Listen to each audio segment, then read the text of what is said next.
সম্মানিত দর্শক শ্রোতা ভাই বোনেরা, আসসালামু আলাইকুম। স্টক ইনভেস্টর বিডি চ্যানেলের পক্ষ থেকে আপনাদের সবাইকে স্বাগতম জানাচ্ছি। আমি আজকে আপনাদের সাথে ঢাকা স্টক এক্সচেঞ্জের প্রধান সূচক ডিএসইএক্স ইন্ডেক্স নিয়ে আলোচনা করব এবং আগামী কার্যদিবসটি শেয়ার বাজারে কেমন যেতে পারে এই বিষয়টি আপনাদের সামনে তুলে ধরার চেষ্টা করব এবং আলোচনার মাধ্যমে বুঝিয়ে দেওয়ার চেষ্টা করব। সো হ্যালো, আমি Yasin Shoaib, welcome to my channel. আর এখনও যারা চ্যানেলটিকে সাবস্ক্রাইব করেনি, প্রতিদিনকার মার্কেট আপডেট পেতে এবং বিভিন্ন স্টক অ্যানালাইসিস পেতে চ্যানেলটিকে সাবস্ক্রাইব করার জন্য অনুরোধ করছি।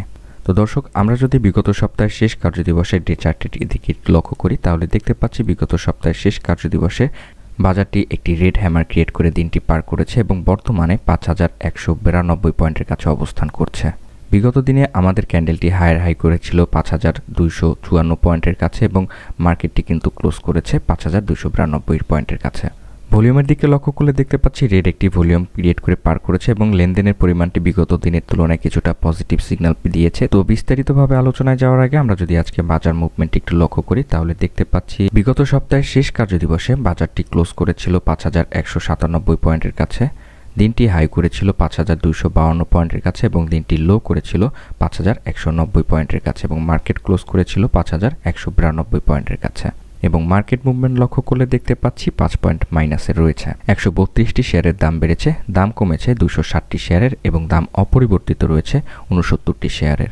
তো গ্রাফ চার্টের দিকে লক্ষ্য করলে দেখতে পাচ্ছি দিনের প্রথম ভাগ থেকে কিছুটা ঊর্ধ্বমুখী থাকলেও পরবর্তীতে কিন্তু সেল প্রেসারে বাজারটি মাইনাসে রয়েছে।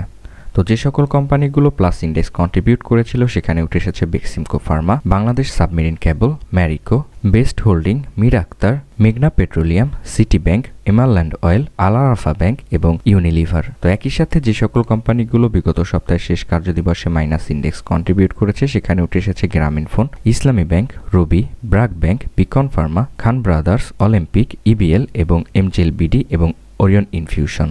তো বর্তমানে আমরা যদি বাজারটির সাপোর্ট এবং রেজিস্ট্যান্স লাইনটিকে একটু লক্ষ্য করি তাহলে দেখতে পাচ্ছি বর্তমানে আমাদের প্রথম যে সাপোর্ট লাইনটি রয়েছে এটি রয়েছে ৫,১৬৪ পয়েন্টের কাছে, দ্বিতীয় যে আমাদের সাপোর্ট লাইনটি রয়েছে এটি রয়েছে ৪,৮৯০ পয়েন্টের কাছে এবং তৃতীয় যে আমাদের সাপোর্ট লাইনটি রয়েছে এটি রয়েছে ৪,৫৭৭ পয়েন্টের কাছে। তো দর্শক, আমরা যদি এখন রেজিস্ট্যান্স লাইনটিকে একটু লক্ষ্য করি তাহলে দেখতে পাচ্ছি আমাদের প্রথম যে রেজিস্ট্যান্স লাইনটি রয়েছে এটি রয়েছে ৫,৪৮৬ পয়েন্টের কাছে, দ্বিতীয় যে আমাদের রেজিস্ট্যান্স লাইনটি রয়েছে এটি রয়েছে ৫,৭৫৫ পয়েন্টের কাছে এবং তৃতীয় যে আমাদের রেজিস্ট্যান্স লাইনটি রয়েছে এটি রয়েছে ৬,০৭৬ পয়েন্টের কাছে। তো দর্শক, সাপোর্ট এবং রেজিস্ট্যান্স লাইনটিকে ড্র করার পরে আমরা যদি একটু মার্কেট আপডেটটি একটু লক্ষ্য করি তাহলে দেখতে পাচ্ছি আমাদের যে ক্যান্ডেলটি এটি কিন্তু বর্তমানে আমাদের প্রথম যে সাপোর্ট লাইনটি রয়েছে ৫,১৬৪ পয়েন্টের এই সাপোর্ট লাইনের কাছাকাছি তো অবস্থান করছে।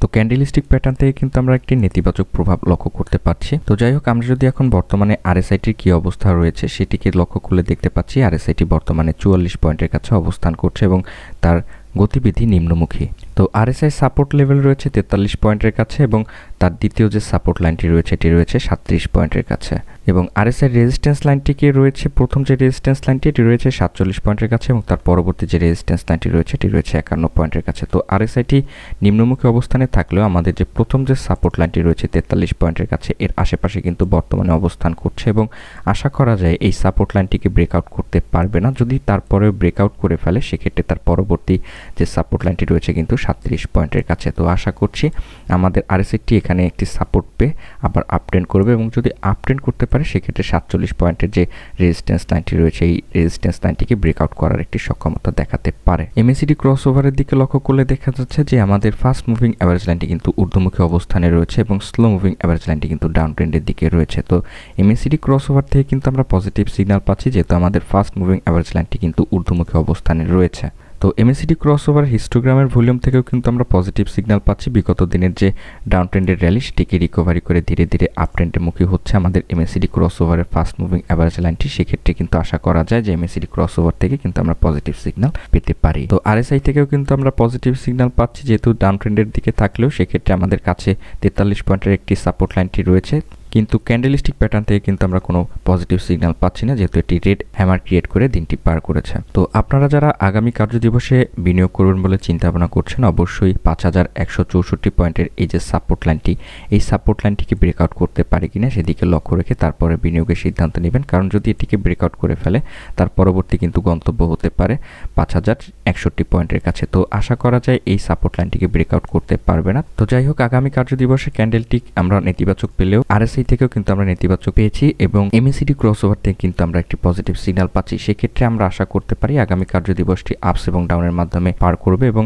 আশা করা যায় আমাদের এই বাজারটি সাপোর্ট লেভেল যেটি রয়েছে 5164 পয়েন্টের এই সাপোর্ট লেভেলটি কাছে এসে আবার বাই প্রেসারে আমাদের 5267 পয়েন্ট পর্যন্ত আপট্রেন্ড করার একটি সক্ষমতা দেখাতে পারে। আমার ইয়াসিন শোয়েব নামে আরও একটি চ্যানেল রয়েছে যেখানে বিশ্বের ঘটে যাওয়া রিসেন্ট নিউজ ও বিভিন্ন ইতিহাস সম্পর্কে ভিডিও দেওয়া হয়। তো আমার এই চ্যানেলটিকে সাবস্ক্রাইব করার জন্য অনুরোধ করছি। আমার এই চ্যানেলটি ইউটিউবের সার্চ বাটনে গিয়ে ইয়াসিন শোয়েব লিখলেই আমার চ্যানেলটিকে চলে আসবে। আমার এই চ্যানেলের লিঙ্ক ভিডিওর ডিসক্রিপশন বক্সে দেওয়া রইল। আপনার এবং আপনার পরিবারের সবার সুস্বাস্থ্য এবং মঙ্গল কামনায় ভিডিওটি শেষ করছি। আমার জন্য দোয়া করবেন এবং আমার পরিবারের জন্য দোয়া করবেন। আসসালামু আলাইকুম।